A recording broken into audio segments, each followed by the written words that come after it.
Michal Stein.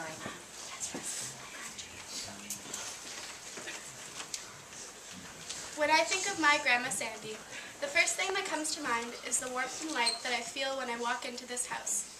There was always a kind of warmth about her, a presence that I've always felt when I walk through this front door. There was always a kind of magic in her curiosity, in her sense of whimsy, and in her sense of adventure, and that magic followed her everywhere.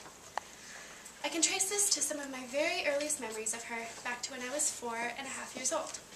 She took Grandpa Buzzy and I to see a Christmas craft show, and I told her that I thought he was having a very good time. By that time, he could no longer speak, so Grandma asked me how I knew that, to which I replied, I can tell from his eyes. I can remember her amongst the twinkling Christmas lights, being slightly taken aback by the comment. But since that moment, Grandma has been an unconditional cheerleader in coaxing out my ideas and creativity, much of which I've modeled from hers. I recall endless summers at the cottage where, when we would start to get annoying, Grandma would plop us down in front of a rug hooking project, only to come back a little while later and praise our meager woolen accomplishments. Maybe she would exile us to the front yard, but she would always return to marvel at whatever world we had created. She was always been enthusiastic with her encouragement of my endeavors, and of my cousins as well.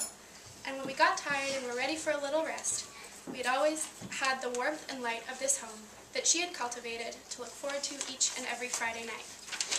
So about a month ago, I sent her a letter to tell her how much I appreciate her, so I just wanted to share that. Dear Grandma, I've been thinking of you a lot lately, and I just wanted to let you know how important you are in my life.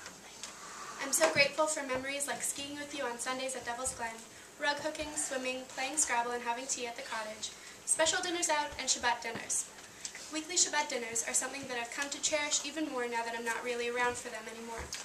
I've really come to appreciate the fact that I got to see my whole family every week, which means that I've had the chance to develop real friendships with my cousins who I love so much. I feel so blessed that I have this big, wonderful family to come home to every few months. And I wanted to thank you for being the glue and for facilitating such a loving environment. I wanted to say thank you for all of the lessons that you've taught me over the years. Maybe I didn't notice it at the time, but from cooking with you at the cottage, I learned to do my dishes while I am cooking, and in the last 2 months, that has become invaluable advice. I'm thankful for the fact that you've always made sure that I say what's on my mind, and you've helped me learn that what I say matters. I always love your feedback on my writing, and it encourages me to write even more. Going to the Nutcracker with you last December is a memory that really stands out in my mind. After being away for so long, it felt really nice to do something that felt so familiar.